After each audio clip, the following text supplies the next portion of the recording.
Hello everyone, my name is David Litzenberger, and today I'm here to inform you of the injustice and mistreatment of professional athletes in America, specifically minor league baseball players. Every team in the MLB has about 4 to 7 minor league teams below them. These teams are in leagues, and the leagues are AAA, AA, high single A, normal single A, short season single A, and rookie ball, as well as some teams have affiliates in Latin America or in Europe. And so the purpose of these levels below the MLB is to allow for player development. It's to allow players to rehab after they get injured, and it's to allow players who aren't playing well a chance to rejuvenate their skills so they can come back and play for the professional team again. These minor league baseball levels are very important and helpful, but are home to the single most underpaid group of employees in our country, minor league baseball players. So to begin, I'm going to talk about the actual pay and the actual hours. So this field of work is very unique. Players will actually work about 7 hours a day more than they're getting paid for because they only get paid for the games being played. And so if they play a 3-hour game, chances are they're there for about 5 hours before and 2 hours after the game, working essentially on their baseball skills. And so these hours before and after games aren't technically work according to the MLB and the minor leagues. And so although they are spending 10 hours a day at a baseball field, they're getting paid for 3. And so the payment that they get comes primarily in signing bonuses, advancements from lower leagues to higher leagues, and stipends for food and rent. Also, if a team drafts a player, they're required to give them a signing bonus, or if they sign them out of high school, they're required to pay for 4 years of college as well.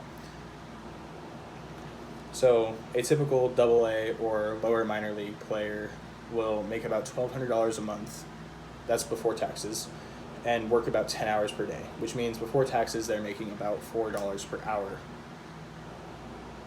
So the salary is actually only present in months where the games are being played. So for 8 to 9 months out of the year, they actually aren't getting paid. They only get paid for 3 to 4, sometimes 5 if you're in a higher division.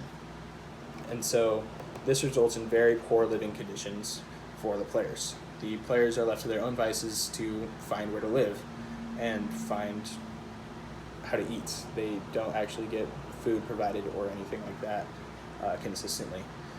So there are stipends, but it doesn't actually subsidize the cost of these themselves. So players typically find very, very cheap apartments near the field so they don't have to buy a car. And typically they will room 6 to 8 guys in a 2-bedroom apartment, sometimes a 3-bedroom apartment. And so the typical layout will be 2 guys per room and 3 to 4 sharing the living room. And sometimes if the master bedroom has a big closet, a player will just rent out the closet and put a mattress on the ground in there and live in the closet. Players can't usually afford cars individually, and so once they find who they're living with, they'll all pitch in and buy a truck where the players can all sit in the back of the truck and ride to the field together, or sometimes they just live close enough to the field where they can walk. In terms of food, players are given a stipend, and while on the road, the hosting club will provide food for them before the game.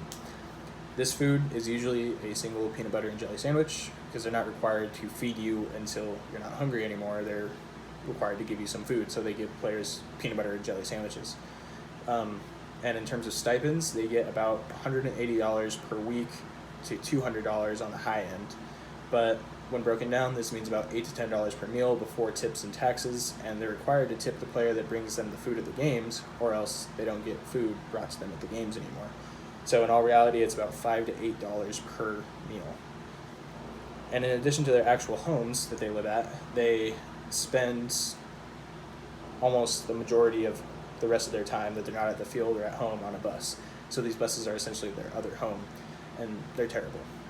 Most of these buses don't have AC. Most of the buses break down consistently, and they can spend anywhere from 12 to 16 hours at a time on this bus. Sometimes they spend more time on the bus than they do in actual hotels. They just won't even get a hotel. So many players have solutions. The minor leagues have been around forever, and there's always been players in it. And so a lot of players have come up with creative ways to actually survive while continuing to having a job. So a lot of players will get a part-time job outside of the hours that they play baseball, and these will last a while, but once the manager of the team finds out that you have a job outside of baseball, you're faced with an ultimatum. Do you work where you actually get paid, or do you work where you get to fulfill your dream of being a professional baseball player? And most people choose to be a baseball player. Some players decide to save money by not having a car, which we discussed earlier, but that means that you need to use public transportation, carpool, or walk, and sometimes a lot of them can't even afford bus passes. And so I have a couple stories from minor leaguers themselves. First is Eric O'Flaherty on being asked, why do minor league players sign these atrocious deals in the first place? And he says, after you drive a Latin teammate to a grocery store bank so they can send $110 of their $120 two-week paycheck home to their family, and then you watch them pick up a $10 bag of rice to eat for the week, you completely understand the player's mindset on signing these deals. And what he's referring to here is the most common criticism of the argument that players should get paid more, is that this is their dream.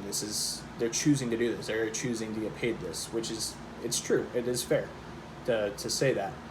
But when you factor in that the wages are so low and the demographics of who's actually getting paid so low, it completely changes the argument. A lot of the players that get paid the least are Latin American players or players from different countries. And so in this instance, this Latin American teammate he had earned $120 every other week, and he would send $110 to his family back in Venezuela, because that's the only option. He's making more money doing this than he would be in Venezuela, and so this is the only way he can provide for his family.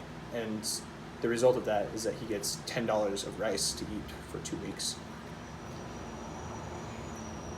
And so, in conclusion, my question is, why is this all still allowed? And the answer is, nobody is requiring for it to change. It's already been brought through Congress before, and Congress justified the minor league baseball teams paying their players for only games being played. And when you look at it like that, the pay, while it's not generous, it's livable.